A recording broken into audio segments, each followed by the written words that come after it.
الحمدللہ رب العالمین۔ میں اس وقت جبل رحمت پر موجود ہوں، رحمت اور مغفرت کی وادی۔ یہ پہاڑ جو ہے وہ میدان عرفات میں واقع ہے، جہاں حج کا سب سے اہم رکن وقوف عرفہ ادا ہوتا ہے۔ لاکھوں حاجی یہاں کھڑے ہو کر اللہ سے مغفرت اور رحمت مانگتے ہیں۔ یہی وہ مقام ہے جہاں رسول اللہ صلی اللہ علیہ وسلم نے حجۃ الوداع کے موقع پر وقوف فرمایا اور فرمایا میں یہاں کھڑا ہوا ہوں اور عرفات کا ہر حصہ وقوف کی جگہ ہے۔ یہی پہاڑ ہے جہاں اسلام کی تکمیل کی آیت نازل ہوئی، الیوم اکملت لکم دینکم واتممت علیکم نعمتی ورضیت لکم الاسلام دینا۔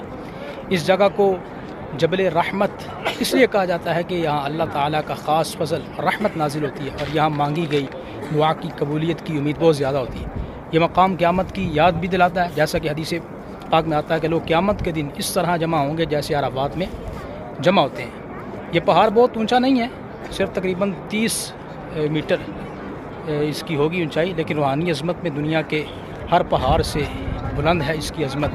الحمدللہ یہاں پر آنے کی سعادت ملی، شکرانے کے نوافل ادا کرنے کی سعادت ملی اور دعا مانگنے کی سعادت ملی، الحمدللہ رب العالمین۔ اللہ پاک یہاں پر آ کے ہمیں وقوف عرفہ بھی نصیب فرمائے، حج کی سعادت بھی نصیب فرمائے، آپ سب کو بھی نصیب فرمائے، اللہم آمین۔